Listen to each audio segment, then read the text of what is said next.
es Colosenses capítulo 2, versículo 1 al 7. Y el tema la pregunta, vamos a iniciar primero con la pregunta que tenemos ahí es, ¿qué hace la iglesia frente a la herejía? ¿Conocemos ese término herejía? ¿Sabemos qué significa herejía? ¿Podemos construir acá lo que significa la herejía? ¿Qué entendemos por herejía? ¿No es una enfermedad? ¿Qué es la herejía? ¿Qué entiende usted por la herejía? Falsedad. Bueno, sinónimos de herejía. Demos sinónimos de herejía. Bueno, algo erróneo, una doctrina mala. ¿Qué más entendemos por herejía? Es un término muy usado en el ámbito cristiano, ¿no? O que básicamente se usa en el ámbito cristiano, la herejía. ¿Qué entendemos por herejía? Ya dijimos falsedad, ya dijimos mala doctrina. ¿Eso es? Bueno, estar en contra de algo establecido. ¿Qué más es? ¿Cómo?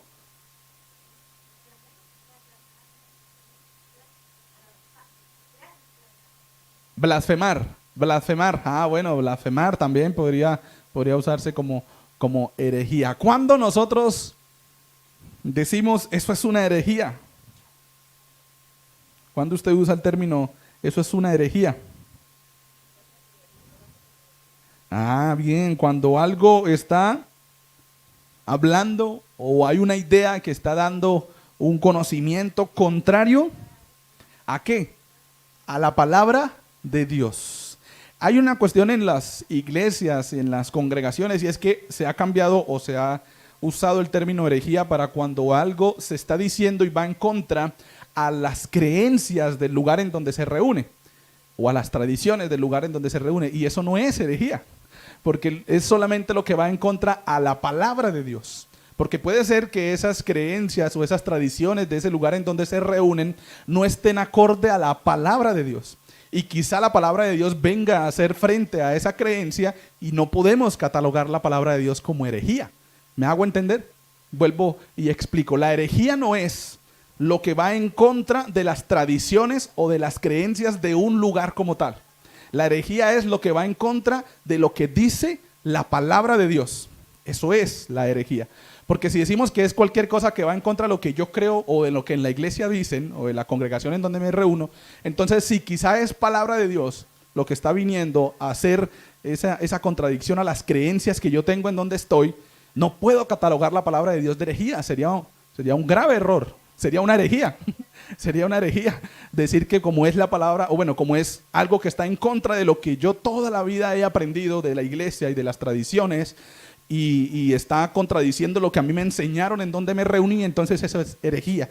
Es por eso que tenemos que tener claro que la cuestión de las herejías va en contra de la palabra de Dios, de lo establecido por Dios, de lo que realmente el Señor ha estipulado en su palabra, no en nuestras tradiciones o no en nuestras creencias o en nuestros dogmas, como se dice comúnmente en la teología, ¿no? Los dogmas, las creencias, no en el credo de una congregación, no en lo que ellos opinan de cierto punto, sino en lo que dice la palabra de Dios. Y ese era básicamente el problema principal de los hermanos en Colosas, y era que ellos estaban luchando, y lo hemos visto ya en el capítulo 1, con una serie de herejías, que se estaban introduciendo. Y hay un estudio bíblico que hacemos los martes en casa de Juan Carlos, en Nuevo Príncipe, que habla de verdades bíblicas para contradecir mentiras comunes. Y es la idea de cómo algunas mentiras, que en este caso podríamos catalogarlas como herejías, poco a poco se han ido metiendo por debajo a la iglesia. Y la iglesia no ha estado preparada para hacerle frente a esas herejías y decir esto no es lo que el Señor nos mandó hacer, sino que por el contrario, como son llamativas, como son gustosas, como son emocionales, esas mentiras que se han estado metiendo, pues a la iglesia lo que ha hecho es adoptarlas para sí y olvida que todo que tiene que pasar por el filtro de la palabra de Dios. Y si algo, aunque muy bonito parezca, no está de acuerdo a lo que la palabra de Dios dice, pues no puede entrar en la iglesia como tal. Y es a eso lo que quiero que estemos apuntando. ¿Qué hacemos nosotros como iglesia frente a las herejías? ¿Qué deberíamos hacer nosotros como iglesia frente a la herejía o a la mentira o a la falsa doctrina o a la enseñanza errónea? Y Pablo les dice qué es lo que deben hacer en los primeros 7. Bueno, en realidad les dice del capítulo 2 en adelante, les empieza a decir qué es lo que deben hacer frente a la herejía. En el capítulo 1, Pablo les ha estado mostrando la esencia del cristianismo, que es Cristo. No puede existir el cristianismo si no existe Cristo realmente. Y les está diciendo, hermanos, ustedes tienen muchos errores porque están viendo a los ángeles y a Cristo como iguales. Y no es así, y eso lo veíamos, ¿no? Veíamos hace unos domingos atrás que Cristo es el fundamento de todo ministerio, que Cristo es realmente el que debe marcar la pauta dentro de una iglesia y dentro de una creencia. Y después de decirles, miren mis hermanos, ustedes están así y están pasando por esto, empieza a decirles, esto es lo que tienen que hacer de aquí en adelante. Y la iglesia siempre estará expuesta a ataques doctrinales. El problema es que nosotros creemos que los ataques doctrinales o las herejías vendrán vestidas de herejía.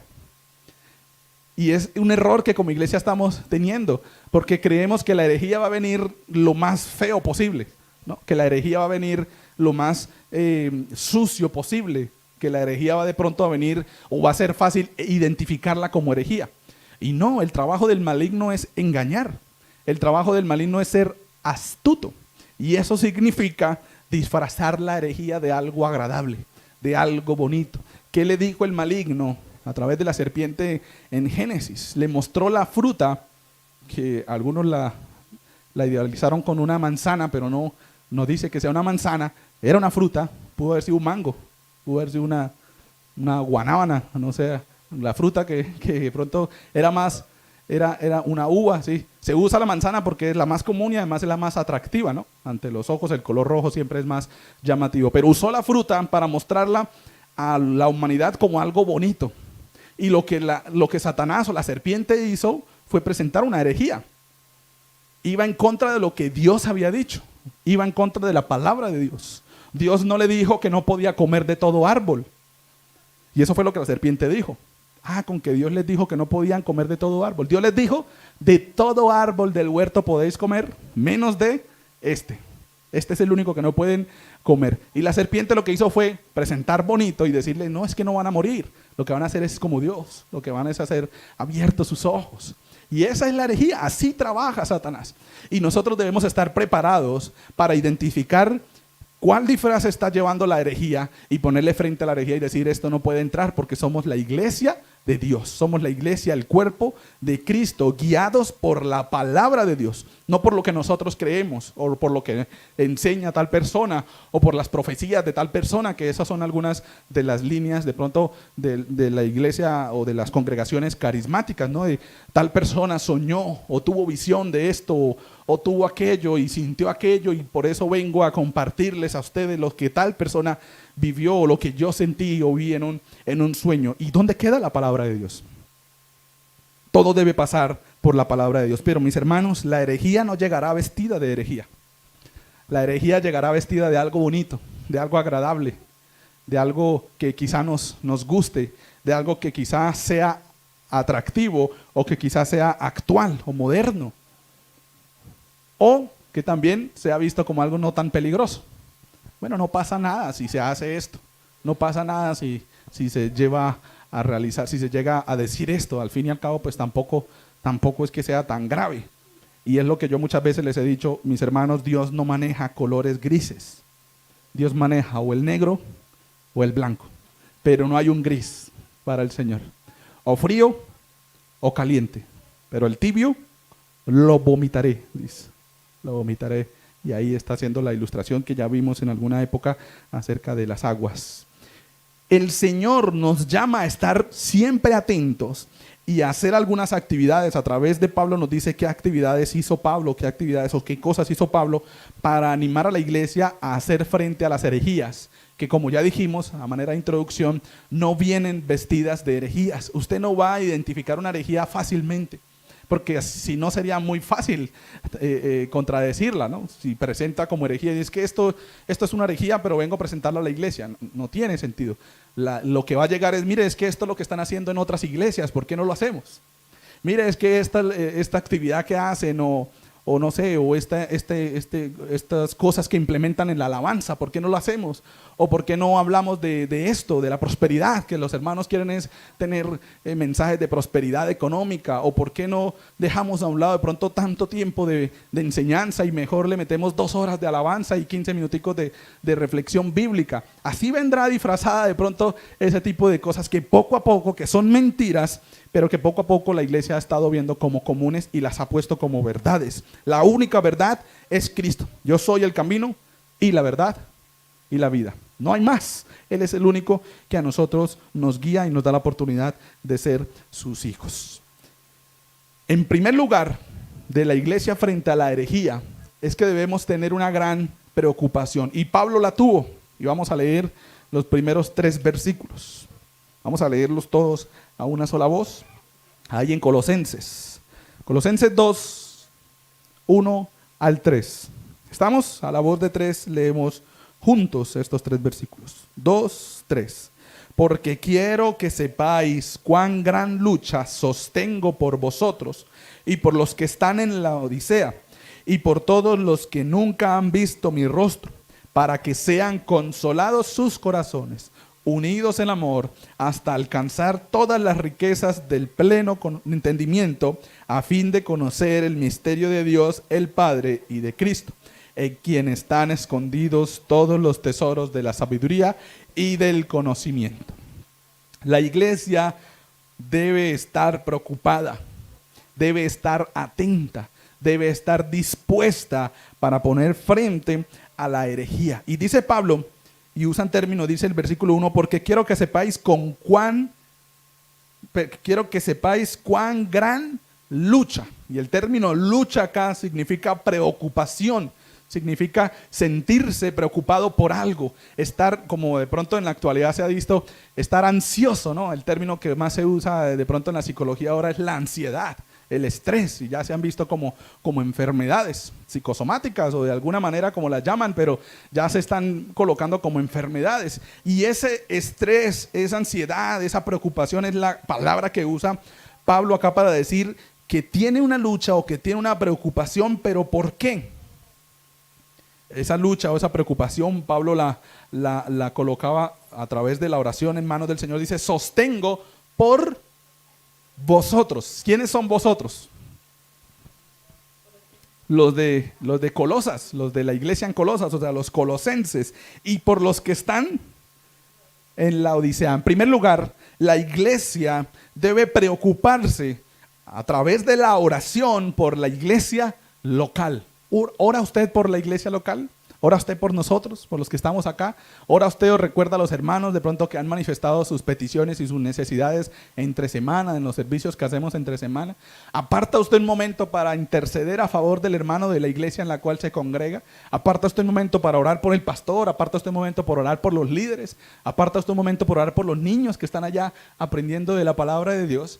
Y dice Pablo que él tiene una lucha, tiene una preocupación que sostiene o que pone delante del Señor a través de la oración por los de Colosenses, o los colosenses, perdón, y por los que están en la Odisea, 2 ciudades cercanas, una un poco más alta que la otra y que se podían ver desde la lejanía. Ya están los hermanos de la iglesia, probablemente se reunían también en ocasiones juntos. Y esto lo quiero usar para mis hermanos, invitarlos a ustedes o llamarlos, así como Pablo se preocupaba por la iglesia en Colosas y por la iglesia en la Odisea, para que ustedes también se preocupen y oren al Señor por cada uno de los que estamos acá. Mira a su alrededor, la mayoría son familia, y la pregunta es, como familia, ¿usted ora por su familia? Aparta un momento por orar por la iglesia, aparta un momento para orar por los que estamos acá reunidos. El día que deje de existir la tierra, dejará de existir la familia carnal o de sangre, pero seguirá existiendo la familia espiritual y pasaremos la eternidad juntos, mis hermanos. Yo no sé si a usted le alegra pasar la eternidad conmigo, pero yo sí estoy muy contento de saber que voy a pasar la eternidad con ustedes y con todos los hermanos que ya he conocido y que son hijos de Dios, y que pasaremos esa eternidad alabando al Señor. Nuestra tarea acá es preocuparnos por orar por la iglesia local. Llevar esa preocupación de, yo quisiera orar por la iglesia. Bueno, parte el momento para orar. Saque el momento para decirle al Señor: pongo en tus manos la vida de tal persona, sé que está pasando por dificultad. Si quizá no conoce la necesidad, bueno, tiene un celular para echarle la llamadita, o escríbale: hermano, ¿cómo está? Quería saludarlo y saber cómo estaba y estoy orando por usted. Pablo se preocupaba por la iglesia en Colosas y en la Odisea, y les escribe a ellas. Probablemente esta carta a los colosenses se la pasaron a los hermanos de la Odisea para que también la leyeran y tuviesen en cuenta lo que estaba pasando en ese sector como tal. Y Pablo les dice: yo estoy preocupado por ustedes y por los de la Odisea. Es decir, yo oro por ustedes y por los de la Odisea. Pero no solamente por ustedes y por los de la Odisea, sino por todos los que nunca han visto mi rostro. La iglesia, en segundo lugar, en el primer punto, la iglesia ora por la iglesia universal. No conocemos cuántos hijos tiene el Señor en la tierra. No le podemos poner número, como algunas iglesias hacen, ¿no? Tergiversando de pronto el pasaje de Apocalipsis, cuando da una cantidad de santos escogidos.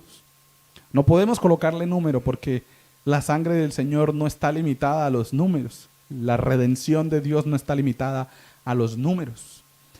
Pero lo que sí sabemos es que hay mucha gente a nivel mundial, quizás reunida el día de hoy, alabando al único Rey de Reyes y Señor de Señores.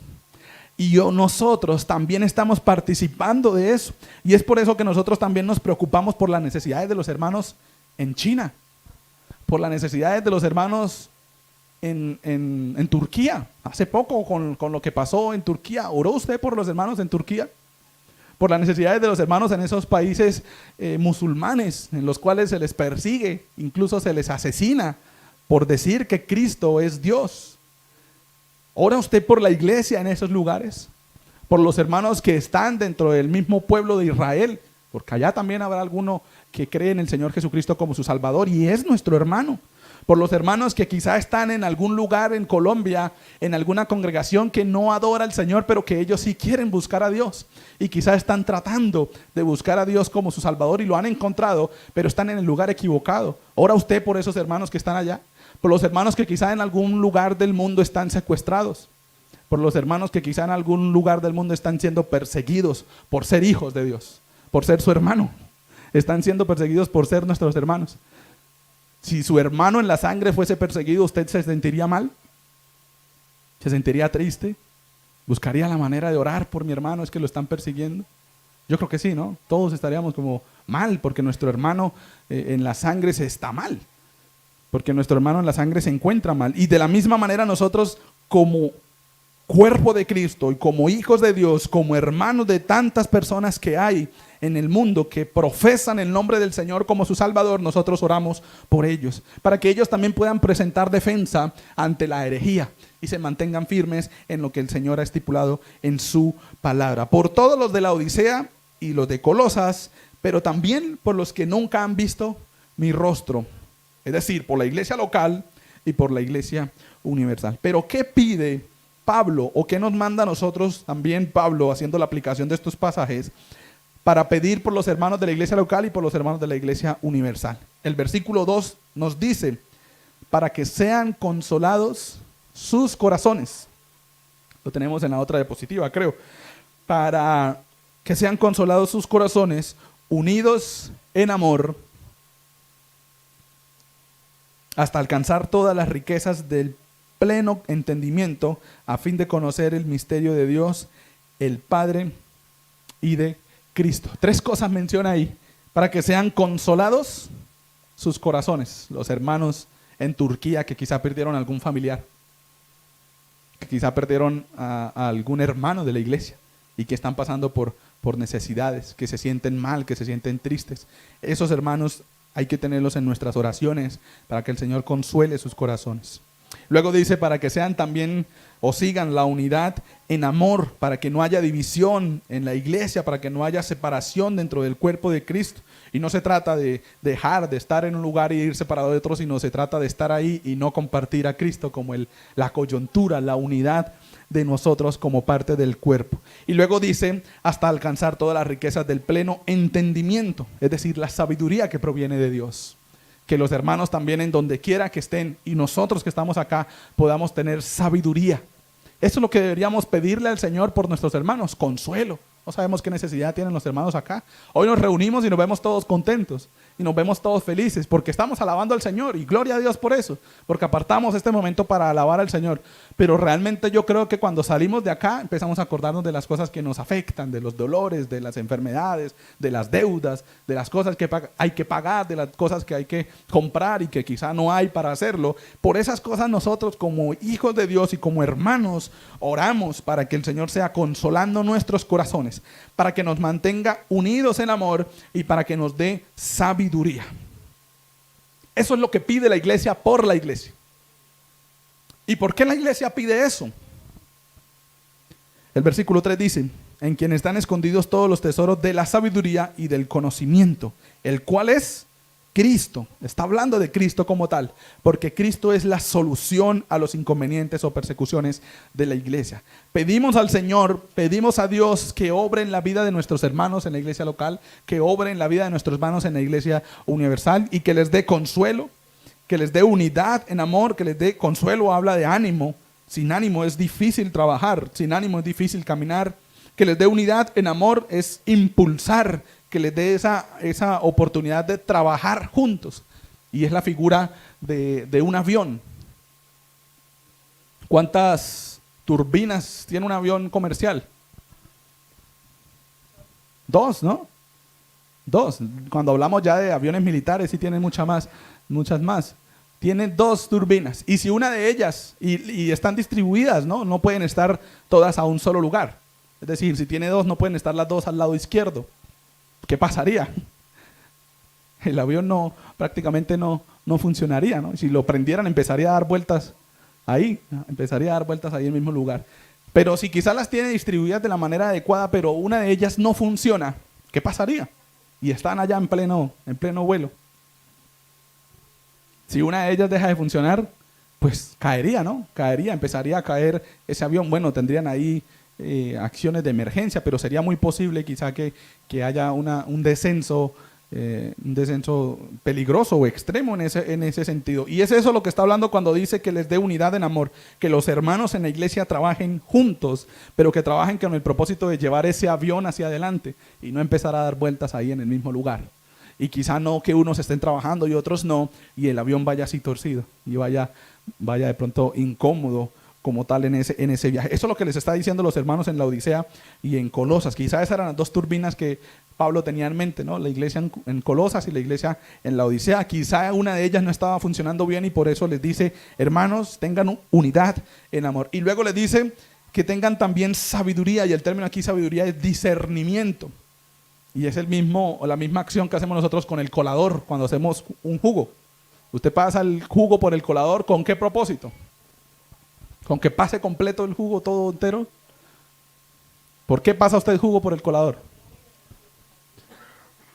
Para que queden las semillas, para que queden los residuos, la cáscara, bueno, lo que de pronto no es muy agradable al tacto o al gusto como tal, que eso quede ahí en ese colador y lo que es el jugo como tal o el líquido pase y sea posible de tomar. Eso es lo que está diciendo cuando nos dice que tengan sabiduría, que nosotros tengamos la oportunidad también de discernir entre lo que está bien y lo que está mal. Y eso es lo que pedimos por la iglesia, que la iglesia tenga la oportunidad en donde quiera que esté en el mundo de saber lo que está bien y lo que está mal, de marcar la pauta entre, bueno, esto es de Dios y esto no es de Dios. Y yo voy a seguir lo que es de Dios. ¿Ora usted por la iglesia local? ¿Por nosotros, por los que estamos acá? ¿Ora usted por la iglesia universal, por los que nunca han visto nuestro rostro, como dijo Pablo? Esa es nuestra tarea, tener una preocupación por orar por la iglesia, tener una preocupación por pedir por la iglesia, que el Señor sea consolando los corazones, que el Señor sea ayudándonos a trabajar o a estar unidos en amor, y que el Señor sea también dándonos sabiduría o discernimiento para poder presentar defensa, o para poder atacar, o para poder defendernos de las acechanzas del diablo. En segundo lugar, debemos también estar atentos. No solamente orar para que el Señor nos muestre, sino también estar atentos al engaño. Y vamos a estar leyendo el versículo 4 y el versículo 5. ¿Algún hermano que nos lea estos dos versículos, 4 y 5? O hermana, puede ser.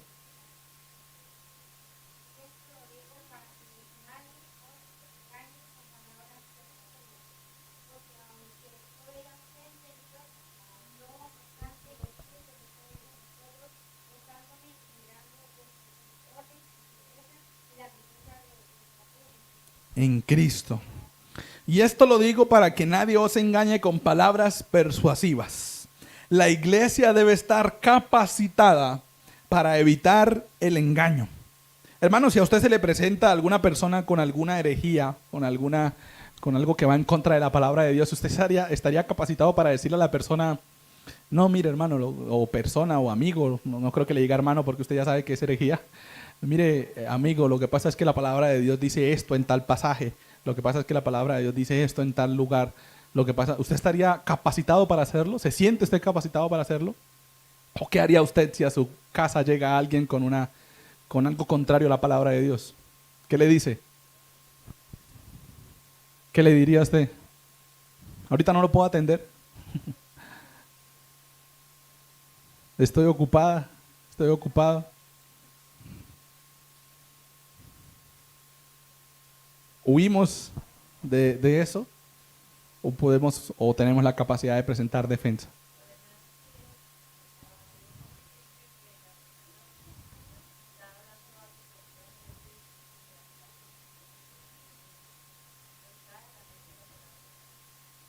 Bien, sí, el Señor está ahí capacitando, ¿no? Eso es cierto, el Espíritu está ahí capacitando. Pero usted está dando el paso para poder hablar de eso, porque usted puede tener al Espíritu Santo diciéndole ahí: mire, dígale esto, recuérdele que la palabra de Dios, y a usted se le viene ahí quizá muchos pasajes que ha estudiado y pasajes que lleva en la mente, pero a veces uno mismo frena, ¿no? Eso como de, ¿qué le digo? Mejor no quiero entrar en problemas con esta persona. Mejor le digo: no, después hablamos, o después sacamos el ratico para hablar. Pero la intención no es esa. Eso es realmente una mentira, porque usted no va a sacar el ratico para hablar con esa persona. Usted lo que quiere es evitar y si lo vuelve a ver, usted no va a decir: aprovechemos para hablar. Usted lo que va a decir: no, vámonos por acá mejor, para no encontrarnos para no pasar por enfrente de la casa del señor ese que nos dice tal cosa o aquello o lo otro. Queremos evitarlo, ¿no? Queremos evitar eso. Y acá lo que está diciendo Pablo es que la iglesia debe estar capacitada para evitar el engaño, pero para evitar al engaño, no para evitar al que está engañando. Es decir, que usted tiene la capacidad de decirle: mire hermano o mire amigo, la palabra de Dios dice esto, y lo que dice la palabra de Dios es mucho más importante que lo que diga cualquier hombre en la tierra. Y lo que dice el Señor o lo que dijo el Señor es mucho más importante que quizá lo que usted está manifestando. Y dice: y esto lo digo para que nadie os engañe con palabras persuasivas. ¿Qué es esto? Lo de atrás. Todo lo que ha dicho desde el primer versículo de Colosenses, de capítulo 1. Todo eso lo dice para que los hermanos no se dejen engañar. Pero dice con palabras persuasivas. Y está diciendo es que vendrán personas con palabras tiernas, con palabras agradables, con palabras convincentes, que usted quizá los escucha y dice: oiga, sí, 40 años en la iglesia y yo no me había dado cuenta de que eso era. 40 años en la iglesia y yo no me había dado cuenta de que había que hacer eso. Quizá era que usted 40 años en la iglesia no estaba capacitándose para entender lo que la palabra de Dios dice. Porque la herejía vendrá con palabras persuasivas, vendrá con palabras convincentes.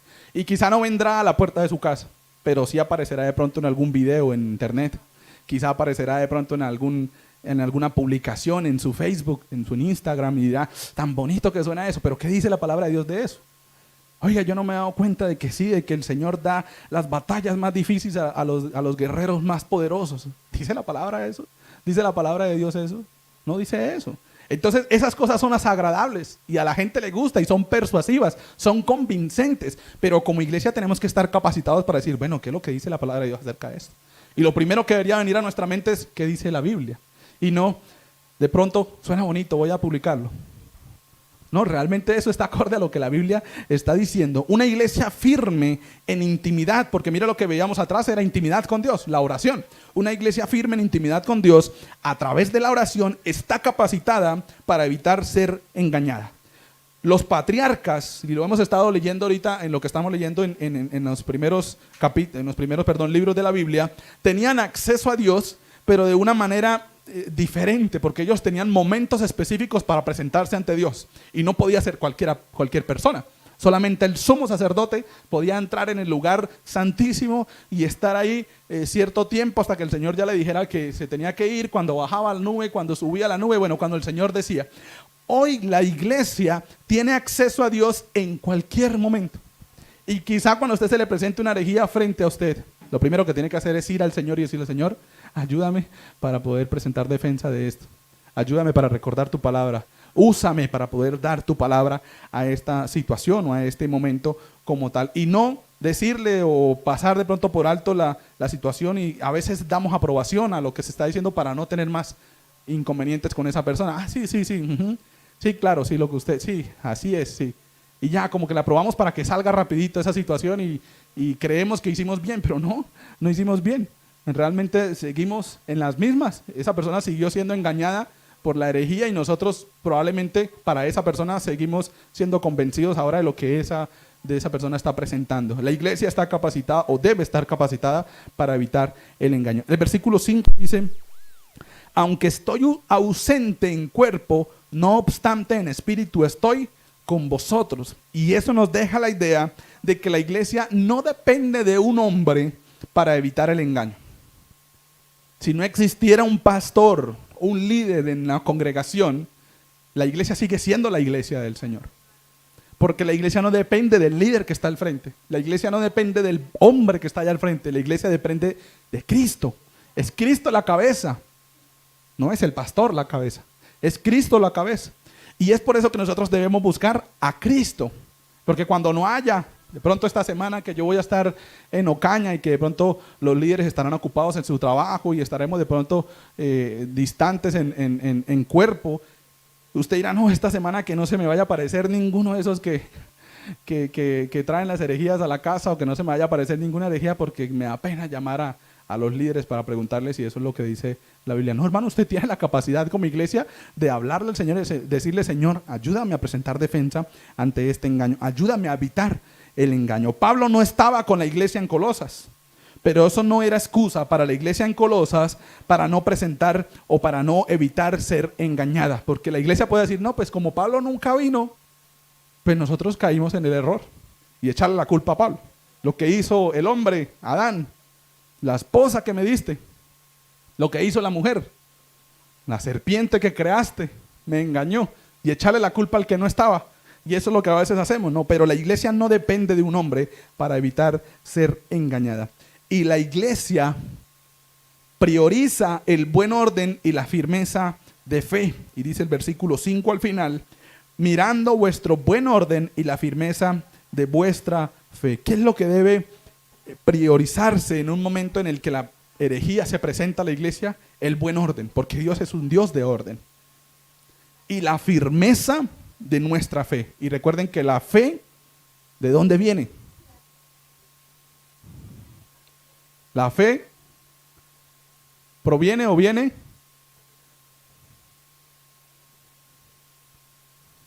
¿de dónde? Del oír, y el oír la palabra de Dios. Ahí está. ¿Quiere tener mucha fe? ¿Quiere abundar en fe? Busca la palabra de Dios. Busca al Señor y actúe en fe. Ante cualquier dificultad que se presente en la iglesia, esas son las dos cosas que se deben priorizar: el orden, no el desorden, no el alegar, no el pelear, no el insultar, no el agredir. Y además de eso, la fe o la firme fe que nosotros tenemos en el Señor. Una iglesia ordenada es una iglesia efectiva, porque cada quien sabe lo que debe hacer. Y una iglesia firme en la fe es una iglesia creciente, porque esa firmeza de fe traerá grandes bendiciones para esa misma iglesia. Si usted hace parte de la iglesia y está haciendo las cosas con orden, usted está siendo efectivo. ¿Recuerdan los levitas y el tabernáculo, cómo se movilizaban? Cada quien tenía un trabajo específico. Cada familia sabía qué era lo que tenía que hacer. Y en el momento en el que la nube se levantaba, que se iban a ir, que tenían que moverse porque Dios los mandaba, todo el mundo tenía que empezar a trabajar en lo que le habían puesto a hacer. Quizá era solamente doblar ahí una cobijita, pero tenía que hacerlo. No podía decir, bueno, todavía falta, entonces lo hago al final. Tenía que hacerlo con prontitud. Y esa es la idea de una iglesia ordenada, que sabe cada quien qué es lo que debe hacer, que está capacitado para presentar defensa, que no depende de un hombre para evitar el engaño y que prioriza el buen orden y la firmeza de fe, que no se deja mover tan fácil. Aunque la fe a veces la traducimos como debilidad, ¿no? Porque es algo que no vemos. Es algo que no sabemos qué va a pasar, pero la fe debe ser firme. Aunque dice su palabra que la fe es la certeza de lo que se espera, la convicción de lo que no se ve, espera y no se ve, es básicamente como algo que no sabemos qué va a suceder, pero mire que usa términos certeza, convicción, es decir, que usted tiene que estar firme en eso que se espera, firme en eso que no se ve, que es la eternidad con nuestro Señor, que es Dios como tal. Y en tercer lugar, ya para terminar, el versículo 6 y 7 nos dice que debemos seguir andando correctamente. ¿Alguien nos lee estos dos versículos, versículos 6 y 7?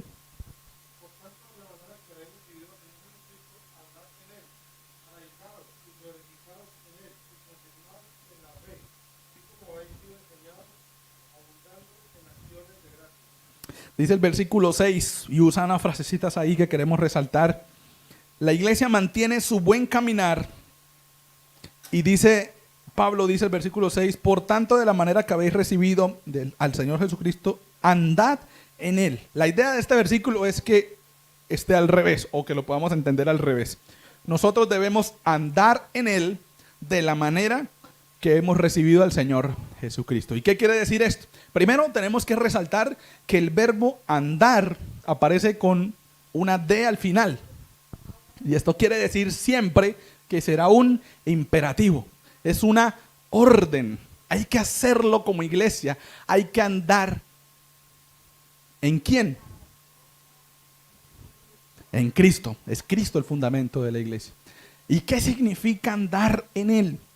No solamente significa andar con Él, porque eso creemos, ¿no? Que Él está a nuestro lado, sino que significa o da la idea de que nosotros emulamos o repetimos, por decirlo así, los mismos movimientos de otra persona, como nuestra sombra.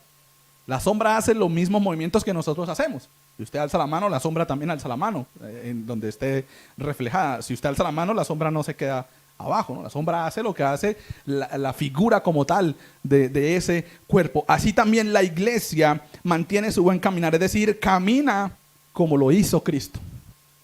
Camina y se presenta delante de las personas como lo hizo el Señor. Andad en Él es un mandato y es depender de Cristo y no quizá de nuestras capacidades. Andad en Él significa, además de hacer como Cristo lo haría, también significa ir por donde Cristo iría. Caminar por donde Cristo iría. Y eso creo que a veces nos cuesta, porque estamos en la lucha eterna de la carne, bueno, eterna no, la lucha terrenal de la carne y el espíritu, ¿no? Y el espíritu tira para que caminemos como Cristo, pero la carne tira para que caminemos como nosotros creemos que debe ser. Y le pedimos al Señor, Señor, por favor, muéstrame tu voluntad. Y el Señor muestra su voluntad y decimos, no, Señor, esa no, la que yo quería. Entonces no buscábamos la voluntad de Dios. Buscábamos que el Señor aprobara nuestra voluntad. Que el Señor dijera, bueno, la suya está bien, hágale con la suya. Y no es así. Somos siervos de Dios y caminamos por donde Él nos traza que debemos caminar. En fe. No sabemos qué vaya a pasar. Pero como hijos de Dios sabemos que el futuro siempre será bueno cuando es Cristo el que ya caminó por ahí. Que el futuro será perfecto cuando es Cristo el que nos ha dicho, vengan por acá, caminen por acá. Si no es el Señor a través de su palabra el que nos dice esto es lo que debemos hacer, el futuro no será agradable. Debemos caminar o mantener nuestro buen caminar. Así como cuando iniciamos nuestra vida cristiana y teníamos ese primer amor de trabajar y de hacer esto, aquello y lo otro, y de hacerlo bien y de no equivocarnos porque nos sentíamos mal con Dios, así también debemos seguir caminando en el Señor. Siempre con la misma mentalidad de cuando nosotros aceptamos al Señor. Y es lo que dice el versículo 6. Dice, de la manera que habéis recibido al Señor Jesucristo. Todos nos gozamos cuando recibimos al Señor Jesucristo y cuando fuimos salvos. Todos nos emocionamos en ese momento en el que el Señor nos hizo a nosotros sus hijos. Pero no todos seguimos caminando de la manera en que lo aceptamos. A veces nos apartamos, a veces mermamos el paso. Empezamos a caminar más despacio. O empezamos a equivocarnos y ya no nos sentimos mal. O empezamos a cometer pecado y ya, bueno, no pasa nada. Al fin y al cabo ya soy salvo, ¿no? Ya no pierdo la salvación.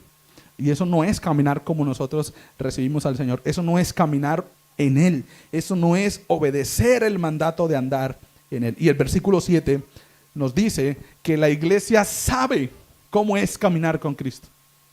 La iglesia entiende cuál es ese camino que debe seguir. La iglesia sabe cómo es caminar en Cristo. Y da 4 características de caminar en Cristo. El versículo 7, vamos a identificarlas. La primera nos dice, arraigados. La segunda, sobreedificados en Él. La tercera, confirmados en la fe. Y la cuarta al final, abundando en acciones de gracias. 4 maneras en las que la iglesia, 4 características, del caminar en Cristo. Arraigados en Él es un término de la agricultura y de ahí viene también, o la raíz como tal es el mismo término raíz. Arraigados, que tenga raíz. Los creyentes no tienen que ser como un árbol sin raíces, sino que por el contrario son arraigados en Él, que no los mueve fácil cualquier viento de herejía, que no los mueve fácil cualquier video que ven por ahí en las plataformas. Oiga, así como que sí es cierto, ¿no? Que el Señor castigó. Ahorita estaba muy de moda esto de Brasil. No sé si de pronto lo han visto, de que por ahí hubo como una celebración en contra del Señor y burlándose de Dios. Y bueno, los carnavales que hacen por allá y empezaron de pronto a decir que Dios había castigado con un tsunami, con unas inundaciones y un montón de cosas a Brasil como tal. Y entonces lo vemos y como pues suena agradable, decimos, bueno, sí, tiene que ser eso. El Señor hizo eso y empezamos a publicarlo, pero realmente no sabemos si esa información es real, ¿no? Sí sabemos que quizá hacen ese tipo de celebraciones, pero no sabemos si realmente el Señor hizo ese juicio con el pueblo allá. No tenemos por qué nosotros entrar en ese momento de ser movidos sin raíces por cualquier noticia. Llegamos a este lado y aquí nos dicen algo y entonces decimos, sí, es cierto. Y leemos otra noticia y, esto también como que tiene... Y ahí vamos de para allá y para acá. No, el creyente está arraigado en Cristo, o sea, tiene sus raíces en Él. No hay un viento de doctrina errónea que lo pueda mover. Y luego dice, sobreedificados. Creo que en la otra diapositiva tenemos las 4. Sobreedificados, ¿en quién? Versículo 7. En el mismo Cristo. Sobreedificados en Él. Es un término de arquitectura. Y no está diciendo que hay que hacer otro fundamento, porque eso ya lo vimos, ¿no? No hay otro fundamento si no es Cristo. Dice que tenemos que ser sobreedificados. O sea, aquí está el fundamento que es Cristo y sobre Cristo nosotros empezamos a construir. Pero hay que tener cuidado con lo que construimos. Con piedras preciosas, con plata, con oro. No hablando de riqueza, sino hablando de la calidad de lo que nosotros damos al Señor y de lo que estamos edificando. O con paja y heno, como dice también su palabra, que cuando viene el fuego y el viento se los lleva. Tenemos que estar conscientes de cómo estamos edificándonos nosotros en Cristo. Luego dice, confirmados en la fe. A medida que conocemos más a Cristo por vivir en la fe, lo amamos más. Y a medida que lo amamos más, queremos conocerlo más. Y ese es el ciclo de la vida cristiana. Conocemos al Señor, buscamos su palabra, entendemos su palabra, vivimos en fe, agradecemos porque podemos disfrutar de sus bendiciones y queremos conocerlo más. Y ahí vamos nosotros confirmándonos en la fe. Y en el último lugar dice, abundando en acción de gracias. La gratitud es la evidencia de madurez, es una evidencia de humildad. No solamente habla de la humildad y de la madurez, sino que también la gratitud es la cura muchas veces para nuestra tendencia a quejarnos por todo. Que usted pueda decirle al Señor: gracias, Señor, por esta dificultad, gracias por este problema, gracias por este inconveniente, gracias por esta crisis económica, gracias por esta enfermedad, Señor. Y que no hagamos como el pueblo de Israel en el desierto. Cuando estaban bien, gloria a Dios. Cuando ya no tenían para tomar agua o se cansaban del pan que el Señor les mandaba, entonces empezaban a hablar mal de Moisés y empezaban a hablar mal incluso de Dios y empezaban a quejarse. Y Dios les castigaba, Dios les daba la provisión nuevamente y al cabo del tiempo volvían otra vez maná, ya estamos cansados de comer maná, queremos otra cosa, y otra vez hablar mal de Moisés. A veces vamos nosotros como el pueblo de Israel en la vida cristiana, ¿no? Vamos en el desierto, vamos con la nube y con la columna de fuego guiados por el Señor, pero quejándonos de Él. Y no, nosotros debemos es abundar en acción de gracias. Mostrar esa gratitud es sinónimo de ser maduros. Terminemos concluyendo en esta mañana que debemos tener una preocupación suprema por la iglesia, tanto local como universal. Oremos por ellos, oremos por nosotros, anhelando que exista un verdadero conocimiento de Cristo, que crezcamos en Él, estando atentos a los argumentos engañosos y creciendo en firmeza en el Señor. Eso es lo que tenemos que hacer como iglesia frente a las herejías. Orar por la iglesia, tanto local como universal. No solamente orar, sino también estar atentos a cualquier herejía que se pueda presentar por ahí.